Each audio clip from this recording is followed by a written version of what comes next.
มันแบบคือคนเบิดปัญญานะพ่อแม่ยังบ่ทันเสียมาเถียงเอามูนแหละก็บ่ว่าหรอกลุงจอยคันบ่ให้แล้วก็บ่เอามันก็แนวนั้นแหละเบาคุยเอ้ยเฮาลูกผู้ชายหาเอาไหมนะกองสมีจิบนี่กูมักใจบักจอยนี่บักเคยค้ำเคยคูนแบบนี้กูมักไผสิคือมึงเนี่ยบักเคยขี้ทุกเคยบ่มีปัญญามึงฮะคันเก่งแท้สู้กันไปให้มันมุ่มสู้จะมาเถียงมันยังมูลมังอยู่นี่ข่อยบ่เอาก็ได้สมุนเจ้าหั่นน่ะก็ดีก็ไอ้จ้อยแหละพ่อลิ้นสาวมึงก็บ้าเนาะกะลามันลิ้นสาวซื่อๆมึงก็ให้มันอันที่พอกะลาผู้หญิงสาวซื่อๆก็สิมาหายข่อยบ่มีเหตุบ่มีผลจักดิอันมึงสิเศร้าแหละเศร้าเด้อผู้ชายมันก็ลิ้นเบิดทุกคนนั่นแหละ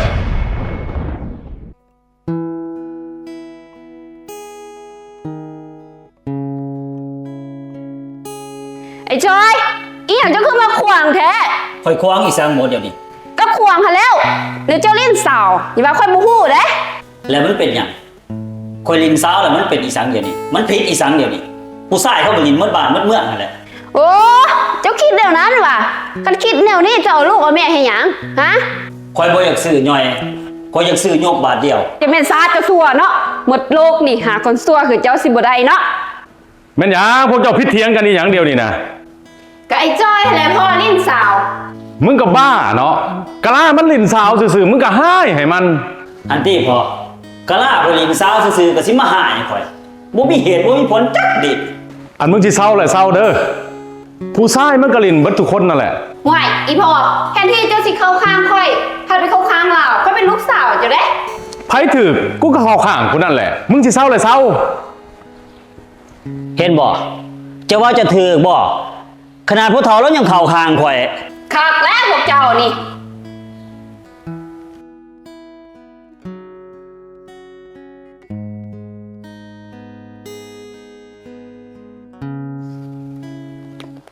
พากันกินข้าว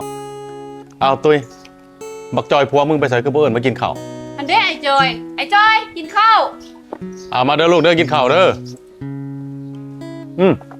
ลองมาลูกไอ้กุ้ยมาได้กินข้าวมึงชื่อเอิญมันมาอย่างมันเห็ดเวียกอยู่บ่เห็นบอก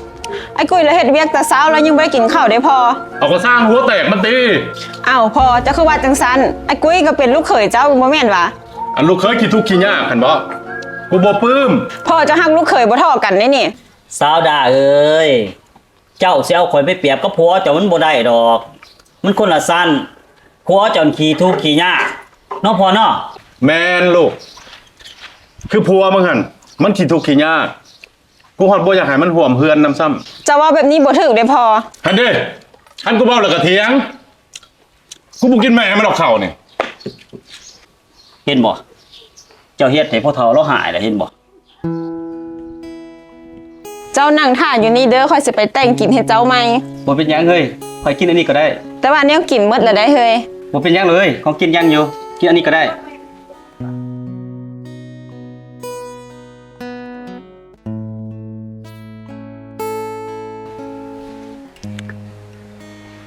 พอทำมีเวียกสิเว้านำเขาก็มีเวียกยังล่ะว่ามั้ยเฮากับไอ้กุ้ยร่วมกันว่าอยากออกเฮือนออกซะติเฮาว่าสิมาขอปันมูลตัวส่วนของอีแม่หั่นนะพอได้ปลูกเฮือนอยู่นี่ส่วนของแม่โตกับของพ่อมันก็เป็นส่วนเดียวกัน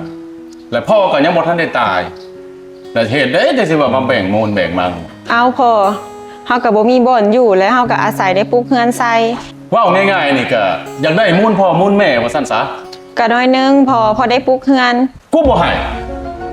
พวกมึงบ่มีปัญญาหาดินปลูกเฮือนซะบ่ซ้ำสิหาดินปลูกเฮือนล่ะก็บ่มีปัญญาคันบ่มีปัญญาหลายก็ตายซะเฮ้ยมันเราบ่ให้แล้วก็หาเอาใหม่ติว้ายปรึกษาหารืออีสางคือมาคบหน้าคบตาแท้พ่อก็ซุ่มพวกนี้นี่ติจอยเป็นหยังมันมาเถียงกับมูลออกมาทั้งที่ว่าพ่อก็ยังบ่ทันตายแม่นบ่โอ้ก็อย่ามาปั่นมูลของอีแม่นี่แหละอีแม่ก็ตายโดนแล้วเด้นั่นเด้พวกเจ้าก็สร้างเป็นเนาะพอบ่ทันตายก็มาคูเอามูลก็ยังว่าพ่อว่าอยู่ดิมันแม่นบ่ล่ะแม่นอยู่รอกแม่มันตาย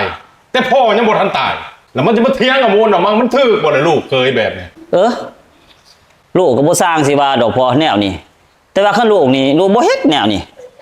มันแบบคือคนเบิดปัญญานะพ่อแม่ยังบ่ทันเสีย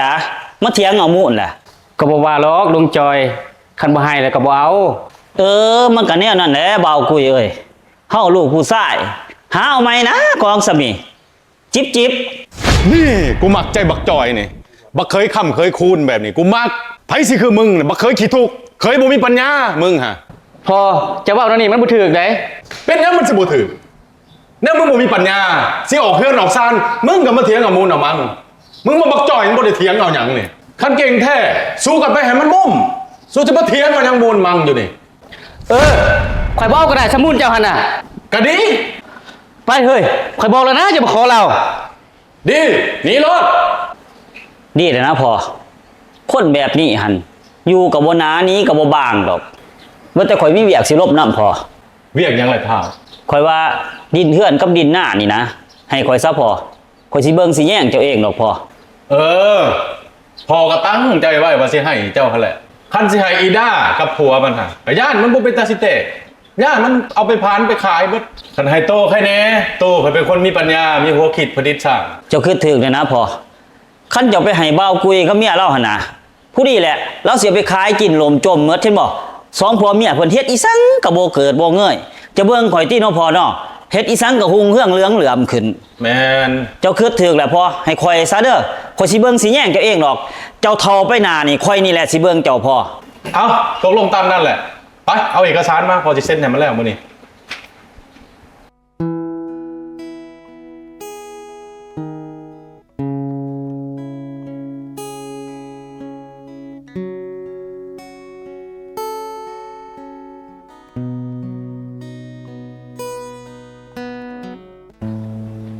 สบายดี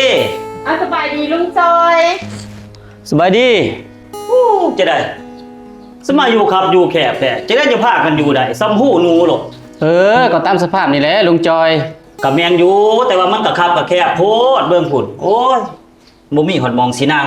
เปื่อนกับพวกเปื่อนโอ้ย ว่าแต่เจ้ามานี่เจ้ามีเวียกบ่ลุงจอย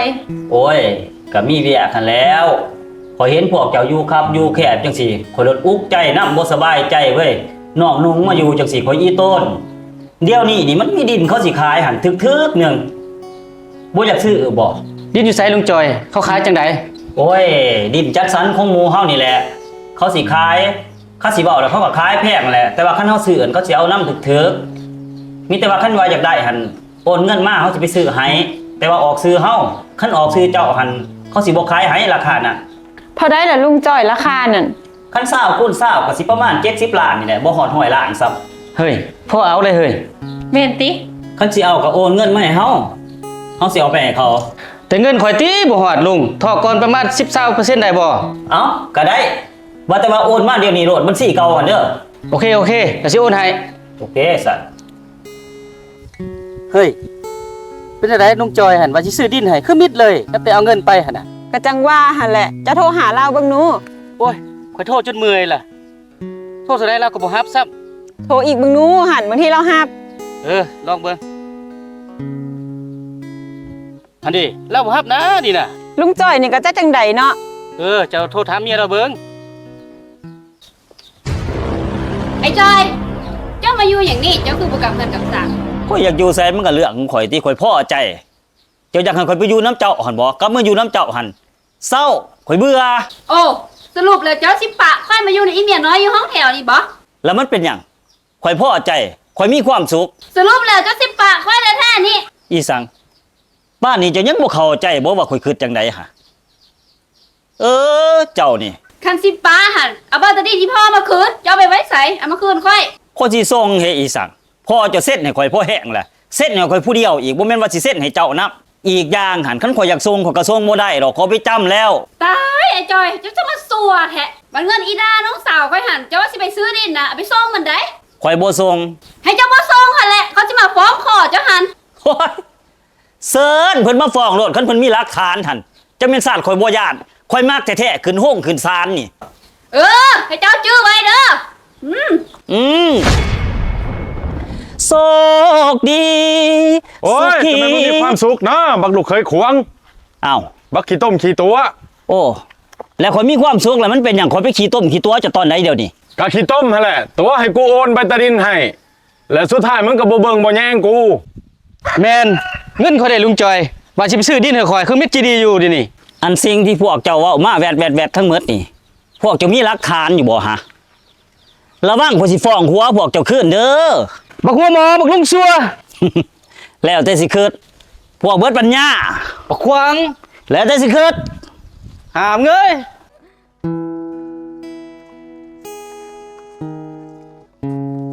สบายดีเจ้ สบายดีมาอย่างน้อ โอ้ยมีเวียกนี่แหละ มีเวียกอย่างน้อย โอ้ยว่าสิเอาดินมาขายให้เจ้นี่แหละ เอกสารครบอยู่บ่ ครบเจ้ครบ เบิ่งโอ้มีใบตะดินครบคักเนาะ เอกสารข่อยนี่แหละครบส่วนดินข่อยแท้ๆบ่แม่นดินผู้อื่นดอกเจ้เอ้ย นี่ตำรวจบางนี่บักจอยสิบ่ได้จับมันโลดนี่ นี่บ่ แหละแม่น เจ้าบ่ซื้อจอยซีวีไล แม่นข่อยนี่แหละจอยซีวิไล ขออนุญาตเด้อข่อยแซนตีตำรวจโทร ข่อยแสนโทตำรวจเอก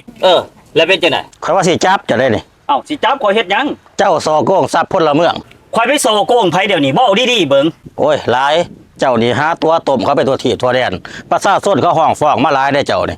มีหลักฐานบ่เดี๋ยวนี้นี่ โอ้ยหลายหลักฐานหั่นเดี๋ยวนี้อัยการเอาคำสั่งกักตัวเจ้าแล้วจับมัน ว้ายมันแม่นบ่เบิ่งสิจับข่อยโทษที่บ่เดี๋ยวนี้บ่นะ ไปนะเจ้าน่ะ ใช้หลักฐานพวกเจ้าหั่นขึ้นรถเลยไปอยู่ห้องการไป จับมันโลดบักพี่ต้มหั่นจับมันโลด บ่ได้ผิดหยัง ถ้าบ่เอาเขาเอาเบิด7มื้อผู้เดียวเขาได้ คันมีปัญญาก็เอาไป โอ้ยอีเฒ่ากูจะให้ผัวมึงลงจะบ่กลับมาหามึงเบิ่งโอ้ยยังไม่ได้ร้องไห้ยังเรื่องอะไรเนี่ยมึงขวางอีสั่งกูใส่ไว้แม่มึงกูมาผัวกูให้ยังโอ้ยสันดานมึงเอ้ยผัวมึงเด้อดิโอ้ยเป็นจังได๋ใส่บ่แกจืดหานะก็เลยมึงฟังงานบ้างไรเงี้ยจังซี่เด้อเอาจังซี่เด้อจันหาพหัสแล้วอยู่น้ำข่อยสุกหาทิศแล้วยมเจ้า เจ้าเป็นไผเดี๋ยวนี้จังสิมาจัดตารางให้ผัวข่อยนี่ ข่อยกับเมียเล่านี่แหละ จะคิดว่าจะเป็นเมียเราผู้เดียวซะบ่จะคิดอันนี้บ่ว่าเราสิทิมเขาได้หันจะเบิ่งแน่เจ้ากับข่อยหันไผงามกว่ากัน นี่เนี่ยกูสิให้มึงนี่มึงมากินของคนอื่น ไป เอาไปกิน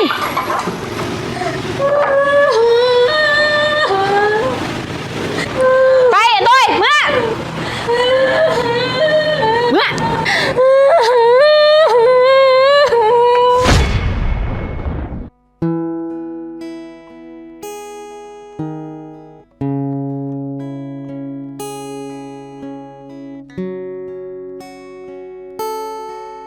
เจ้ากินหยังหั่นเฮ้ย อันนี้นี่แหละเฮ้ยของดี มันอีสั่งของดีเฮ้ย กะซ่าสาวปอกขันเทพนี่ติเฮ้ยกินดีได้หัน มันดีอีสั่งตัวนี้นี่ ตัวนี้เป็นซ่าเฮ้ยรักษาทรงระบบได้หันทั้งเฮ็ดให้น้องสาวฟิตผิวพรรณขาวใสผอมที่สำคัญน่ะน้องสาวข่อยฟิตคักได้เฮ้ย โอ้สมเพาะเนาะข่อยจังลงเจ้าหัวปลาหัวปั๊ม ว่าแต่เจ้าสิไปไสอีกเนี่ยเฮ้ยกำลังมามื้อคืนนี้นี่ ก็สิไปเวียกคือเก่าแล้วเฮ้ย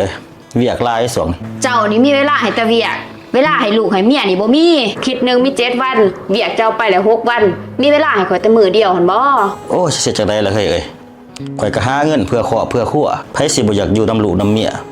แต่ว่าเวียกงานบังคับสิเฮ็ดจังได๋ ขอยก็เข้าใจเจ้าอยู่เจะเฮ็ดเพื่อครอบเพื่อครัวไปเฮ็ดเวียกเจ้าซะว่าแต่มื้อแรงสิมาเฮือนหาข่อยอยู่บ่ โอ้ยบ่ส่งดอกเฮ้ยย่านจะได้ออกต่างแข้งพุ่นล่ะเด้อไปก่อน บัดมาซื้อขนมปีโป้มาตอนข่อยได้เฮ้ย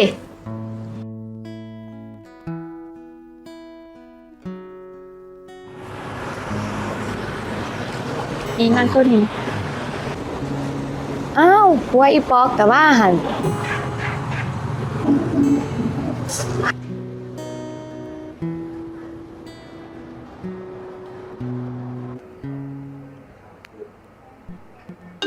ใครโทรมา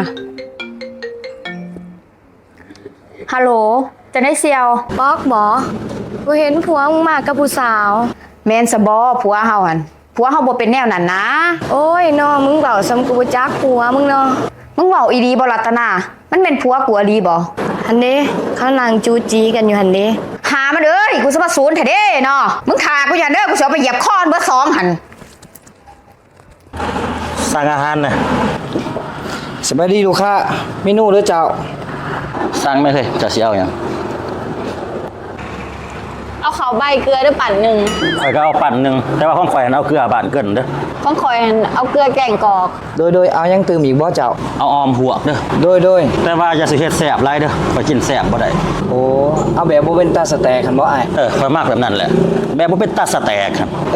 ถาข้าวหนึงจักหน่อยได้แดก เฮ้ยเข้าห้องน้ำมันเด้อข้าวหนึง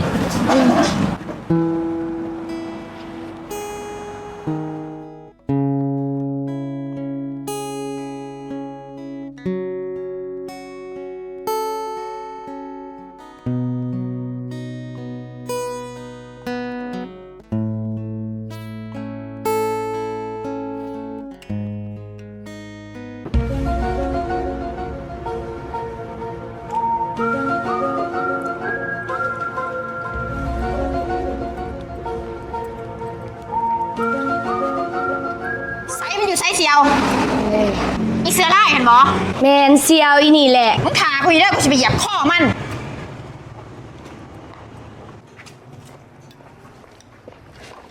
โอ๊ยยังไม่ต้องร้องไห้ยังเรื่องอะไรเนี่ยมึงควรอีช่างกูใส่ไว้แปดมึงพวกมาพวกกูให้ยังพวกยังใส่อีกไก่ที่ต่อยทองโซ่เด็กพวกกู ว้าวไปไอ้กินตัวหันผัวคอย โอ้ยสันดานมึงเอ้ยพวกมึงเนาะดิโอ้ยเป็นจังไงแซ่บบ่แกจืดหานะก็เลยมึงฟังงานบ้างไรเงี้ยจริงๆเนาะบอกกูฟัง นี่เด้อพวกเจ้า บอกกู พิธีสร้างกันเดี๋ยว จะมากันดิไอ้ตัวเจ้านี่ซัวเนาะดอกไก่ข่อย โดยจะอธิบายมา บอกมาเลยว่าข่อยเป็นเมียเจ้านี่ แม่นบ่โดยเมียน้อยจะบ่นี่ บอกกูเป็นเมียหน่อยกูนี่แหละเมียใหญ่เมียถูกต้องตามกฎหมาย ถูกต้องตามกฎหมายอีแห่งมึงเอ้ยจะแม่นบ่จักอีหยัง ใจเย็นพวกเจ้าจะสู้พิษกันป๊อกเจ้าเมื่อก่อนไป เชื่อของมึงจังไดให้เมียหน่อยได้ดี โดยเจ้าก็บอกมันสิมาว่าข่อยนี่เป็นเมียใหญ่มันนี่เมียน้อย เธอจะกล้าเบา ป๊อกเจ้าเป็นเมียหน่อย อันนี้เห็นเมียกกข่อย จะว่ายังเดี๋ยวนี้ไอ้ตัวข่อยนี่บ่เป็นเมียหน่อย หูแตกมึงบ่ได้ยินบ่มึงหันเมียน้อย บ่แม่นกูนี่เมียใหญ่มึงเป็นเมียหน่อยมึงเป็นเมียหน่อยมึงเป็นเมียหน่อยกูนี่เมียใหญ่ เศร้านะป๊อกเจ้านี่เลยเมียหน่อย ไอ้ตัวจะเกิดจะสิกับข่อย เฮ็ดทันแล้วแล้วเจ้าสิตีเมียข่อย มันข่อยนี่เด้บ่เป็นเมียจะบ่ ก็เมียอยู่ แต่ว่าเป็นเมียน้อย เอ้าอีป๊อกเป็นเมียน้อยเขาบ่นี่ไอ้กินตัวกูบ่เคยเลยว่าสิสัวแนวนี้ที่ผ่านมาขึ้นมากูเป็นเมียใหญ่มาตลอด ไปเมื่อจะสิอยู่หกหูหกตาอยู่นี่ลุก จะเคยเห็นกับข่อยจังซี่ป๊อกอย่าท่านพาออกไปจะต้องการหยังกับข่อยเดี๋ยวนี้กูมีแนวสิให้ให้อีหยังเดี๋ยวนี้ซ้ำนี่กูก็เจ็บบ่พอบอกนี่แนวกูสิให้มึงนี่มึงมากินของคนอื่นไปเอาไปกิน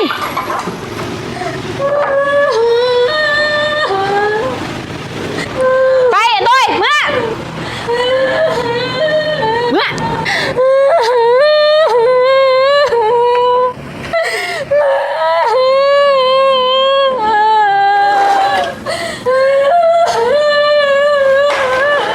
น้าอย่าว่าซั่นว่าสิเด้อมึงกินได้แล้วบ่น้ำฮะเอาอีนี่ถามก็บ่ปากกูขอเด้อกระตุกน้ำฮะ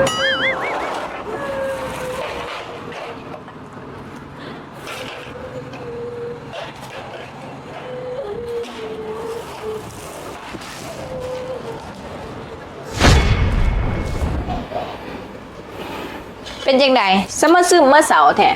บ่แม่นคิดฮอดอีเมียน้อยเห็นบ่ เจ้าก็เว้าไปเลยเนาะ สิบอกไปเลยอีสังเนี่ยจะมีเมียน้อย จะขึ้นฮอดมันแม่นบ่ บ่น่าข่อยเศร้าแล้วนะเฮ้ยเศร้าแต่มื้อนั้นพุ่น ก็บ่เชื่อหัวแตกจะดอกหันเด้ผู้ใดโทรมาหันบ่แม่นอีเมียน้อยเห็นบ่ มันหันที่จังวะโอ้อีนี่ก็วนข่อยเลยอยู่เบิ่งสิออกไปล่มก็มันให้มันเหลวมันถั่วสิบอกเลิกมันเลยซะก็ยังว่าจะสุดฝ่าวโทรมาฮอดยามสิออกไปหาเองดอกเจ้าโทรมาแนวนี้นี่พวกข่อยผิดกันเลยเรื่องฮักก็ฮักกันแหละแต่เจ้าก็อยู่ให้มันสมกับเป็นเมียหน่อยเนี่ยติอย่าสิแสดงต้นแสดงโตหลายติโอ้ยข่อยไปหาเจ้าบ่ได้ดอกเดียวนี่นี่เรื่องมันยังใหม่ๆอยู่เข้าใจเนี่ยติเท่านี้แหละคือทอดคือเก่าเด้อ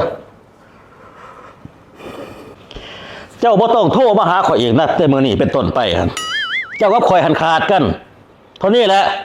สู้ซี่ข่อยหลายสู้ซี่ขนาดอีอันนี้เฮ้ย ก็หันแหละค่อยเบิ่งหน้ามันอีนี่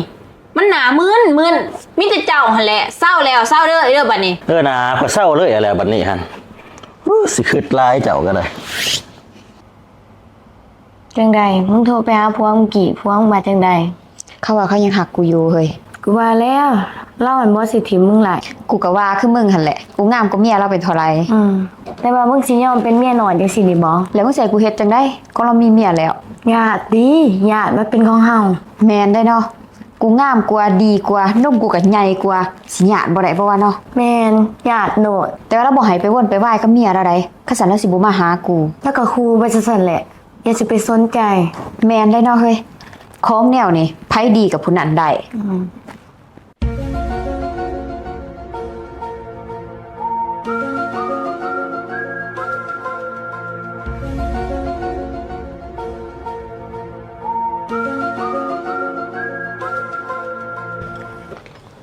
ไอ้โตยดิไอ้โตยบ่อยู่มาเฮ็ดอีสัง บ่อยู่ก็ดีคือกัน มีเวียกเนี่ยจังมาถ้าบ่มีเวียกบ่มาเหยียบดอก เวียกอีสัง ข่อยสิมาตกลงกับเจ้าดีๆ ปั่นกันใส่ซะไอ้โตยหัน โหเว้าปันจริงของเนาะ จะสิเว้าหลายจะได้ข่อยสิเอาผู้เดียวซ้ำหันเอาจังสิเด้อจันทร์หาพฤหัสแล้วอยู่น้ำข่อยศุกร์หาอาทิตย์แล้วอยู่น้ำเจ้า เจ้าเป็นไผเดี๋ยวนี้จักสิมาจัดตารางให้ผัวข่อยนี่ ข่อยกับเมียเล่านี่แหละจะคิดว่าจะเป็นเมียเราผู้เดียวซะบ่จะคิดอันนี้บ่ว่าเราสิทิมข่อยได้หันจะเบิ่งแน่เจ้ากับข่อยอันไผงามกว่ากัน จะแม่นมั่นใจเนาะปอกเนาะ จักมันบ่มันก็ญาติผัวจะได้หั่นแหละ ฮู้จะแม่นภูมิใจเนาะญาติผัวหมู่ญาติกินผัวหมู่หั่นเนาะ ก็ภูมิใจข่อยงามข่อยเลิศบ่แม่นสิเหี่ยวคือเจ้า จะแม่นหน้าด้าน จะอย่าสิเว้าหลายนะจะสิเอาบ่ตัวแบ่งมือกันหันถ้าบ่เอาเขาเอาเบิด7มื้อผู้เดียวเขาได้ คันมีปัญญาก็เอาไป โอ้ยอีเฒ่ากูจะได้ผัวมึงลงจะบ่กลับมาหามึงเบิ่ง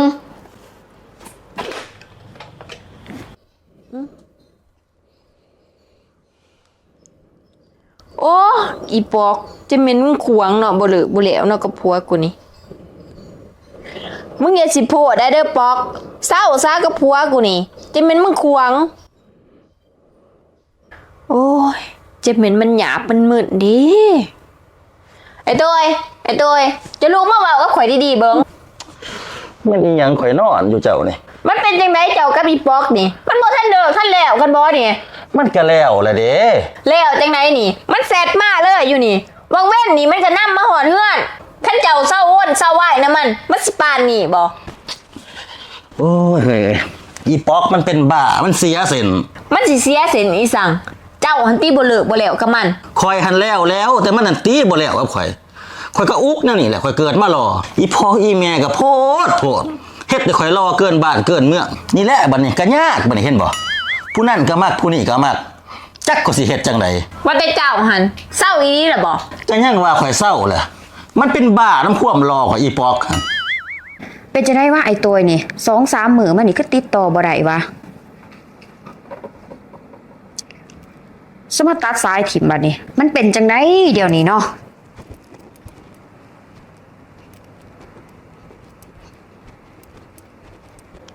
เฮ้ยแม่นี่ตึงนี่เด้เห็นบ่ป้าด